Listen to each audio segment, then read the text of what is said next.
Today we'll talk about why your eBay listing isn't selling while your competitor's listing is. So you list an item and nothing happens. What now? Because you can see that the other items from other sellers are. So what the hell is happening? You Google it or you ask ChatGPT and it tells you its algorithm. And look, as much as I would like to blame the fault on some faceless system, that's not the problem. The truth is your listing isn't being hidden, it's being compared. Every time a buyer searches for something, eBay is not looking at your listing on its own. It's comparing it against every reasonable option that your buyer could click on. In a way, it's kind of like YouTube. You type in eBay and a million videos come up, but they always come up in a specific order. Dynamic, ever-changing order, but an order. Same with eBay. If you search for the Ratchet and Clank game that we looked at in the last video, the result returns a list of items. Actually the same type of item. Similar price, different sellers, different photos, different delivery dates, different return policy, different item specifics, even different level of buyer confidence. So eBay is not hiding you. eBay is simply comparing you. Now the question is why you're losing against others. You answer that and you'll never lose a sale again. So let's look at some reasons. Maybe the market is slower than you thought. Maybe the price is too high. Maybe the offer just feels riskier than the competition. Maybe eBay can't clearly understand what you're selling because the listing data is incomplete. Or maybe buyers are clicking, but something on your page is making them hesitate. Really, there are about 5 mini comparisons that you have to win before you win a sale. And honestly, once you understand those 5 comparisons, a lot of usual eBay advice starts to look less important than most sellers think. The first comparison happens before you even create the listing. This basically happens when you source the thing that you want to sell. Most people work like this. Something looks interesting, or because it was cheap, or maybe you saw a similar item listed for a high price, so then you buy it. You list it, you wait a few weeks, nothing happens, and you assume eBay hid it. But if you think about it, eBay can only respond to buyers that already exist. So before you buy or panic about the item not selling, check the market. Search for the item on eBay and compare what's currently listed with what has actually sold recently. If you see 90 similar listings live and only 6 recent sales, if you watched my last video, you know how to check that actually, it doesn't mean the item can't sell. It just means you're entering a slow market. You might still buy it if the margin is good, but you need to expect it to sit. Market tends to be cyclical. Look at point and shoot cameras, for instance. Everybody thought the market was dead because we all have these. And look at it now. The small camera market is taking off again. All it took is few videos on YouTube. But if you see 18 listings live and 45 recent sales, that's a very different situation.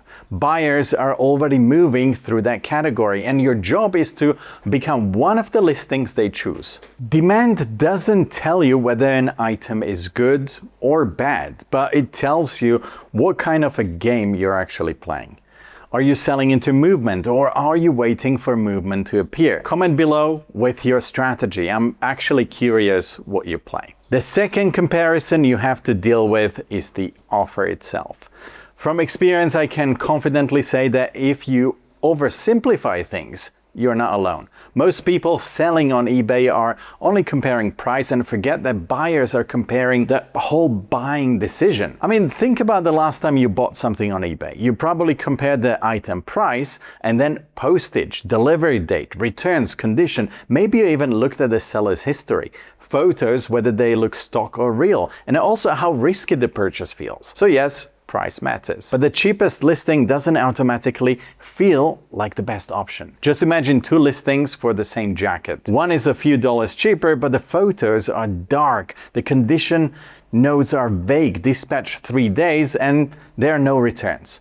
The other, slightly more expensive, but the photos are nice and clear, the measurements are included, the flaws are shown properly, dispatch is fast and reasonable, and the seller has a cleaner track record.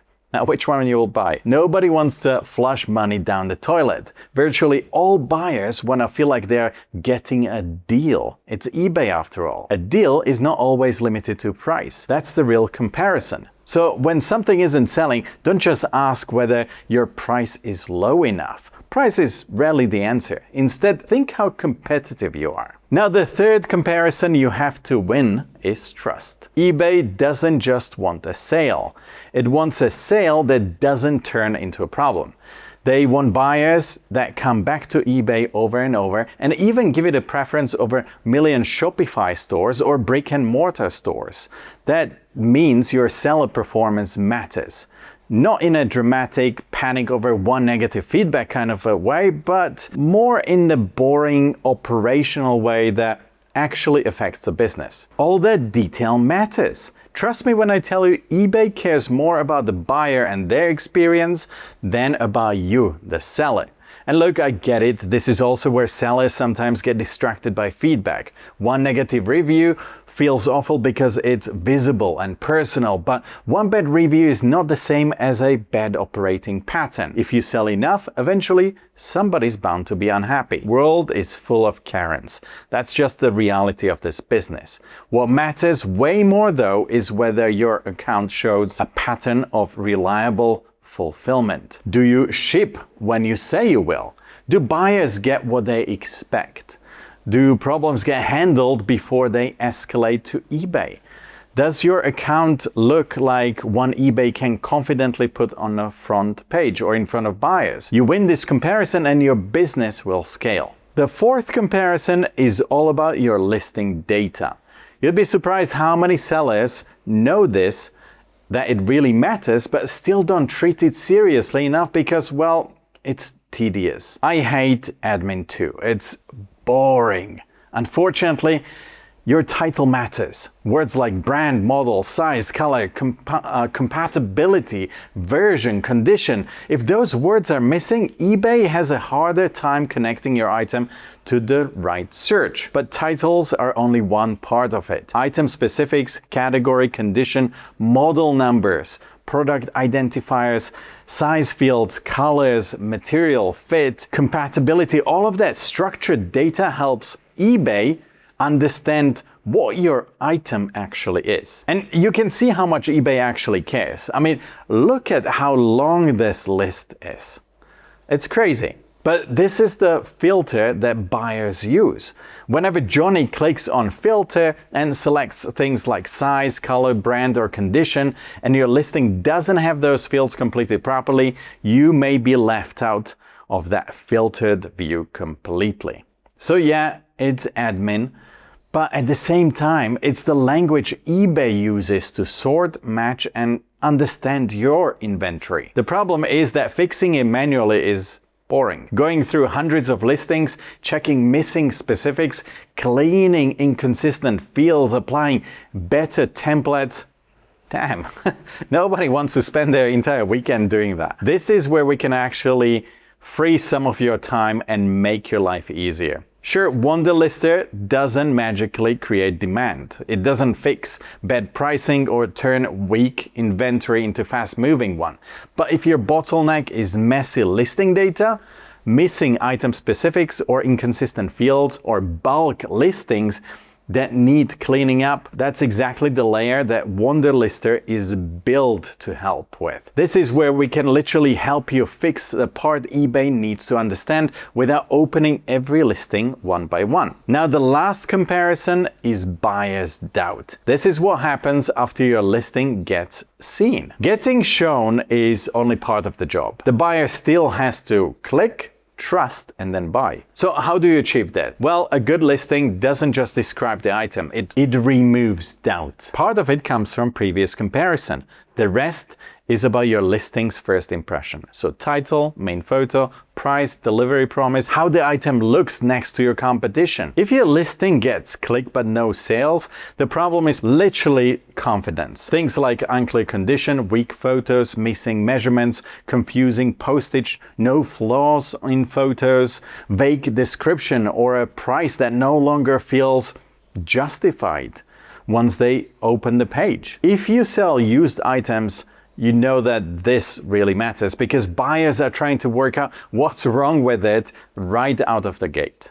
So show the labels, show measurements, show flaws, the condition clearly. Make the buyer feel like there's no surprises waiting for them once they receive the item. The more doubt you remove from the listing, the easier it is for the buyer to choose you over somebody else. And that's it. The algorithm is not trying to hide you.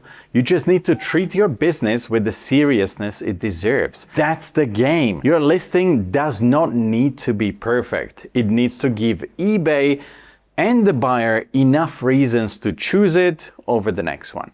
And if listing data is the part slowing you down, like missing item specifics, messy fields, inconsistent templates, or too many listings to clean manually, that's where Wunderlister can help. The link is below in the description. Now, subscribe for more practical eBay strategy, and I'll see you in the next one. Bye!